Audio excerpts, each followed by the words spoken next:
Yo, what's going on, Dragon Ballers? Welcome back to another video. Today we are going over the yellow stuff coming out in set 10. Yellow is always usually super powerful, so these are going to be some interesting cards to talk about. If you're new here, make sure to subscribe. And with that being said, we're going to get right into this, not waste any time. So first of all, Gotenks leader. SS3 4.0 is it? When I say that, I mean just like super generic powerful leaders. We had SS3, we had Yellow Broly, we had Jiren, who I would argue is in that category. And now we have Gotenks, the fourth super generic leader. Will this guy ever be hit on the ban list? I don't know. It doesn't seem like he's that powerful. He makes the opponent play a certain way. He doesn't necessarily do anything too crazy overpowered, but he does make your opponent think before they activate extra cards. So real quick, the leader attack, you can take a life if you want and then draw a card. So the fact that you have the option to self-awaken there, you don't have to self-awaken like Yellow Broly or Jiren. That is pretty nice. Once per turn, if your opponent has one or more energy, when your opponent activates an extra card, draw one card. So that's the thing with the leader. On the backside does the same thing. Basically, you're not going to resolve this all the time, but you're going to make your opponent think before they want to activate an extra card. And that's really good because, you know, your opponent's not free to just negate whenever they want. They're not free to just play a extra card based strategy like U7 Invoker. So that's really nice. Awaken, untap 2. On the backside, he's generally the same. Attack, draw a card. You still get to draw when your opponent activates an extra card once per turn. He has the added auto of once per turn when you activate Union Fusion.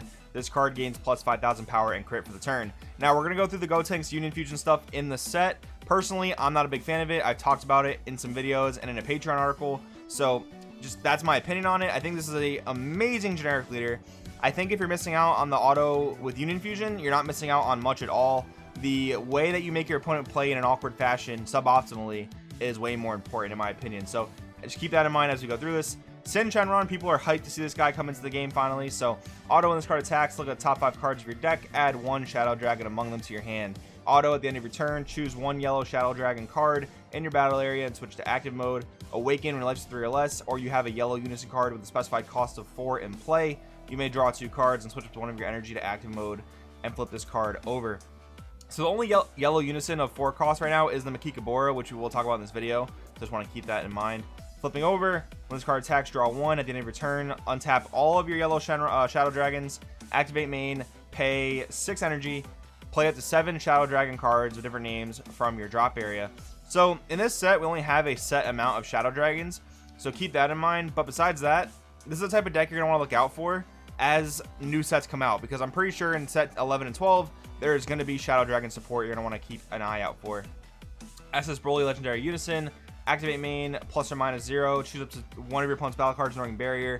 Switch to rest mode. This can be good depending on format. Like if there's a barrier blocker or some type of barrier card that's not terrible. This could tap something like SS Vegeta Inspired Technique. That's not too bad. I should mention it's also a 2 specified yellow 15k Unison. The -1 activate main. Choose one of your opponent's battle cards when it costs 5 or less in rest mode and KO it. Now there's no way to inherently put counters on this guy, which is actually very unfortunate. So I'd give him a very, very low grade. SS Gogeta Dynamic Unison. This card is absolutely amazing. 2 drop 15 Unison. Permanent if all your energy is in rest mode. Your mono yellow leader gets plus 5,000 power during your opponent's turn. Auto once per turn when your opponent activates an extra card. Add a marker to this card. +1 activate main. Discard 2 yellow cards and draw 2. -4 activate main. During your opponent's next charge phase, your opponent can only switch up to energy to active mode. That's really good because a lot of times your opponent might end their turn with energy up. But even with this -4 effect, if the opportunity is appropriate, you can prevent your opponent from dropping a bomb next turn. You know, if you only limit them to having 4 energy on the next turn, or 3 energy, or 5 energy even sometimes, that can really limit your opponent to the bomb they're able to drop the next turn. This card is absolutely incredible. Good yellow Unison. Makikabora, Plotting Revival. This is our 4-drop Unison. 15k blocker, auto once per turn. When this card loses markers due to an opponent's attack, choose up to one of your opponent's cards and switch to rest mode. So obviously you can trigger that with blocking. Activate main +1, draw 1 card, then choose one of your opponent's battle cards in rest mode ignoring barrier. That card can't be switched to active mode till the end of the opponent's next turn. So you basically lock something. Not too bad. Activate main -4, choose to one of your opponent's cards, gain control of it, and switch it to active mode. This is a cute, cheeky effect, but I don't think you'll be resolving it too frequently. Like, the best cards have barrier a lot of the times, and besides that, if your opponent has too big of a board, you might be behind because unless you cast this thing for 5, you have to wait a turn to use this effect, which is kind of unfortunate. And if you want to use the auto, you have to keep losing markers. So it's a little counterintuitive, but the fact that you get to tap things when you block with it is good defensively. Just the fact that it's a 4-drop makes me a little hesitant with it, but Doesn't seem terrible. Son Goku, Absolute Annihilation, 3-drop 20k, Deflect, Barrier, Unique. All a lot of powerful keyword skills.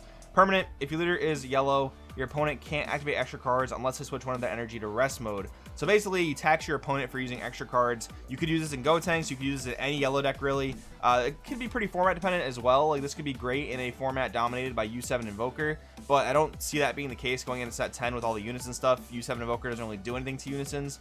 So with that being said, this is like maybe a side deck card, pretty niche. Technique Chain Son Goku, 3-drop 15k, Unique, activate main, pay a yellow. If your leader card is a yellow Saiyan and your opponent has 3 more energy, play this card from your hand. So basically a 1-drop 15k, not terrible. Activate main, pay 2, play that Goku we just read, that SS4 Goku from your deck on top of this card, then shuffle your deck. This card's cool, but kind of weird. I'm not a fan of the fact that it's a 10k combo, otherwise this would be infinitely more playable. The fact that it gets the Goku out of the deck though, that is pretty neat, and you play it in active mode. So you can attack with this 15k and then get the 20k barrier deflect. That's pretty solid. Son Goku, Adventure into the Unknown, 1-drop 5k, add a card you like to your hand. When this card attacks, gains plus 10k crit for the turn. Basically a newer, and in some cases, searchable version of the Fearless Assault Krillin. Counterblast Son Gohan. It's our new super combo in set 10. Auto, if your leader card's yellow, life's 4 or less. When this card's using a combo, choose one. You can either draw one, or during your turn, if your opponent has 5 or more cards in rest mode, choose one of your opponent's battle cards with energy cost of 5 or less in rest mode and KO it. When this card is played, choose one of your opponent's battle cards and switch to rest mode. This card is weird. It's not like any of the new ones. It's not like Xeno Edge of Space. It's not like some of the newer monocolor super combos. It doesn't really do a whole lot. You either draw one or you KO something on your turn. Very, very meh. In most yellow, mono yellow decks, I would actually probably advise you to play the Zamasu Sacred Disbelief blue yellow super combo. That card is amazing, even in mono yellow. So here we go with some of the Goten and Trunks stuff. So this Goten basically says if your leader's a yellow Gotenks, you can discard a card from your hand to add this card from your drop area back to your hand. So again, I'm not a huge fan of this stuff because the Gotens and Trunkses pretty much just search themselves. They don't really do anything else, so you're playing a lot of really useless cards in your deck. Yeah, you are playing them to fuse into the Gotenkses, but I'll talk about my problems with the Gotenkses once we actually get there. Son Goten the Eager, you discard it, you search your Trunks. Pan the Earnest, auto, when this card's played, look at the top 5 cards of your deck. Add up to 2 yellow Son Goten or Trunkses or Gotenkses to your hand, shuffle your deck. Then if you added 2 cards, you discard 1. Good searcher for the deck if you are going to play the strategy. Kind of unfortunate though that like there's a lot of different 1-drop searchers that search very specific things. Like for example, you could play this, and there's also a Vegeta that searches for Unisons and 3 cost or less Saiyans.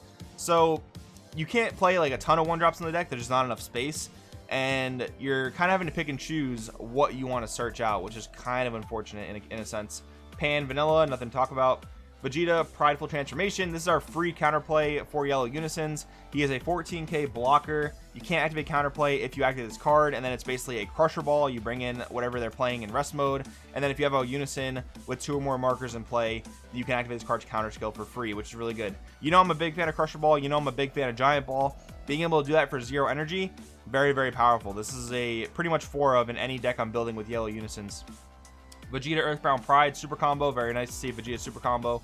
Vegeta the Impregnable, auto, when this card's played, look at the top 5 cards of your deck, add a yellow Unison with specified cost of 2 or 1 yellow Sand card with energy cost of 3 or less. So this is what I was talking about before. You can either play the Pan or you can play this in a Gotenks based deck that's focused around the fusions, but it's pretty hard to play both because it takes up 8 slots in your deck, and that's not really optimal. So you're kind of having to pick and choose. I'd probably go with Vegeta because he searches most of the yellow Sands, most of the Gotens and Trunks you're looking for. He won't search the Gotenkses, which is a little unfortunate, but I would probably go with the Vegetas.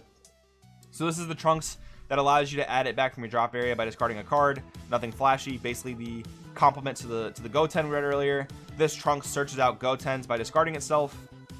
And then Gotenks going all out.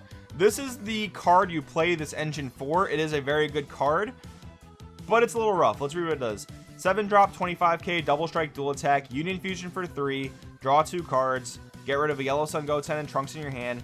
Auto, when this card is played, choose one of your opponent's battle cards, ignoring in rest mode, ignoring barrier, negate its skills for the turn, then KO it. So basically removing anything in the game as long as it's in rest mode, draw 2, double strike, dual attack. Pretty good, but to play this, you have to play a ton of Goten and Trunkses that basically do nothing, like I mentioned before, and it is susceptible to a lot of counterplays. It's susceptible to the Trunks Unison counterplay for blue. It's susceptible to the green Frieza counterplay for green. It has a lot of problems. I don't think it's necessarily worth playing. If you want to play a thematic Gotenks deck, I think it will do decently well. But I think if you want to play Gotenks to the maximum potential, I think there are better ways to play it. So this is a 4-drop 20k fusion for Gotenks, crit, 2 energy. When this card's played, choose one of your opponent's battle cards, negate its skills for the turn, then draw 1, and then activate main, place a card at the bottom of the owner's deck. You can add a Goten and Trunks back to your hand so you can fuse again, basically. This thing falls into every single counterplay in the world, no barrier, no deflect. So Vegeta the Cruel, Denial of Hope, Hidden Potential, you lose out on a big investment. Whenever you're playing Union Fusion, you have to keep in mind you're discarding 2 cards typically to fuse with. So with that being the case, if you're going to be able to fall into a counterplay, you're losing big on your investment. So that is very unfortunate, at least in the sense of competitive play. Gotenks, the Power of Fusion. This is basically the same thing, but double strike instead. When you play this card, choose opponent's battle card in rest mode, KO it, and draw 1. But same problems, same issues with counterplays. Not a very reliable win condition, or mid-range play, I should say. Bulma, Devoted Supporter, 1-drop 1k counterplay. If your leader card is mono yellow and you have a yellow Unison card in play, if the battle card being played is energy cost 2 or less, has the skills negated for the turn before being played, then play this card. Interesting. So you can use this to stop things like Sankava, SS3 Goku, Last Straw. Those are things that are actually going to harm your Unisons, so this could be useful for that, but I think it's, again, a very format-dependent card. It's not an auto-include card in a deck by any means. Giru, the Dragon Ball Discoverer, 1-drop Searcher. Auto, when this card's played, look at the top 5 cards of your deck. Add up to 1 yellow Unison card, specify cost of 4, or 1 yellow battle card with energy cost of 1 among them to your hand and shuffle your deck. This is not a bad 1-drop Searcher for the Shenron Shadow Dragon strategy, and we'll talk about that more as we go on. Syn Shenron, Destruction Incarnate, 9-drop Blocker Revenge. Kind of surprised this is a rare, to be honest. EX Evolve for 1 over a Syn Shenron with energy cost of 4. Auto, when your opponent plays a battle card, you may choose that battle card, ignoring barrier, negate its skills for the turn. So basically, this is a cold bloodlust for anything your opponent plays, but they do get enter play effects. You have to remember that when it's your opponent's turn, they play a card, they get priority on activating effects. So you're going to want to keep that in mind. Auto, when this card's removed from battle area by an opponent's skill or KO, draw 2 cards, then play up to 1 negative energy 1-star ball from your drop area. So basically, it floats into a new card, and we will read that in just a bit. Syn Shenron, Shadow Dragon Leader, 4-drop 19k blocker. And again, blocker is important on these cards because your leader can restand at the end of the turn, so keep that in mind. Auto, when this card is removed from your battle area by an opponent's skill, draw 1, then play up to 1 negative energy 1-star ball from your drop area. So same thing as the Syn Shenron we just saw. Auto, when this card is played, choose up to 1 of your opponent's leader cards in rest mode or battle cards with energy cost of 4 or less in rest mode, and it can't attack until the end of your opponent's next turn. Not bad. The fact that you can lock leaders is always going to be pretty good. Haze Shenron, Venomous Fist, a lot of text here. Double Strike, 4-drop 20k, EX Evolve over a Haze Shenron with a cost of 3. When a card evolves into this card, switch the card to active mode. You can't play copies of this card for the turn. Auto, if your leader card is a Shadow Dragon card, you can choose 1 Shadow Dragon card in your hand, discard it. When this card attacks or is used in a combo, choose 1 of your opponent's battle cards in rest mode with energy cost greater than the current energy and KO it. That's actually very good because it's usable on offense and on defense. And if your opponent's shooting big things into play, you get to KO it mid-battle. That is very, very good. Haze Shenron, the Poisonous, 3-drop crit 15k. When this card is played, add up to 1 Shadow Dragon card with energy cost of 4 or less from your drop area to your hand. A little bit of recursion. Negative energy 1-star ball. Permanent, this card can't attack and isn't affected by your opponent's skills. So basically, it's always going to sit on the board. Activate main, pay a yellow. If your leader card is a yellow Shadow Dragon and you place this card in your owner's drop area, choose 1 Syn Shenron with energy cost between 2 and 4 in your deck or hand. Play it, then shuffle your deck if you look through it. So this is how you can get the 9-drop Syn Shenron on the board on turn 2. You got to play this on turn 1, use the activate main, bring out the other 4-drop Syn Shenron, and then evolve on top. So definitely not bad in terms of being able to drop that on turn 2. Negative energy 2-star ball, 1-drop, same permanent. Activate main if the leader card is a Shadow Dragon card. You place this card in your owner's drop area. Choose up to 1 Haze Shenron with energy cost of 2 or 3 in your deck or hand. Play it, then shuffle your deck if you look through it. So same idea here, cheating out the Haze Shenron. The fact you can cheat cards out is pretty powerful on the surface. Dark Dragon Slaying Bullet. This is our free-ish counterplay for yellow. If you have yellow Unison in play, if the battle card being played is energy cost of 4 or less, it has the skills negated for the turn, and play the card in rest mode. If all your energy is mono yellow, you can activate this card's counter skill from your hand without paying its energy cost by choosing 2 cards in your hand and discarding them. This is actually very, very synergistic with the Syn Shenron strategy because you can constantly add cards back to your drop area to your hand or play them from the drop area to the field. So that's actually pretty synergistic. I'm usually not a huge fan of these counterplays that allow you to pitch two. I like God's Blessing Kamehameha because it does draw you one back. But this card, for example, also has synergy, so that is pretty good. Burning Kamehameha, permanent. If your leader card is yellow and you have a yellow unison in play, reduce energy cost of this card in your hand by 1. Activate main. If your opponent has 4 or more cards in rest mode, choose one of your opponent's battle cards in rest mode and KO it. Not too bad. I think the Birder one from green is like way better, but definitely not terrible. Release from evil. Counter attack. If your leader card is mono yellow, choose the attacking card, ignoring barrier. Negate its skills for the turn, and it can't be switched to active mode until the start of your next turn. So this is a amazing card against Reboot Gohan or any leader or any card really that is going to have triple attack with a ton of effects on it. Like think about if your opponent is playing Shenron, for example, Reboot Gohan. This has a lot of applications.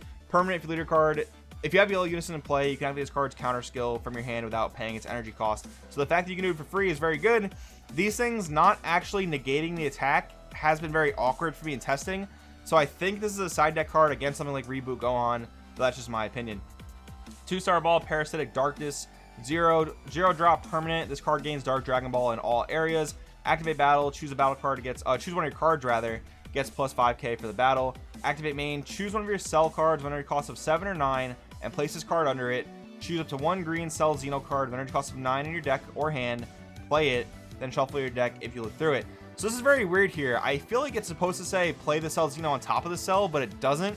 So this might see an errata, but as of right now, it seems like you play the cell Xeno next to the cell. That does seem very powerful. But guys, that's all the yellow stuff. I think it's very, very good for the most part. I'm not a huge fan of the Gotenks engine, but maybe you can convince me in the comments below why it's good, why you like it. Let me know in the comments below. Thanks for watching. I will see you guys next time.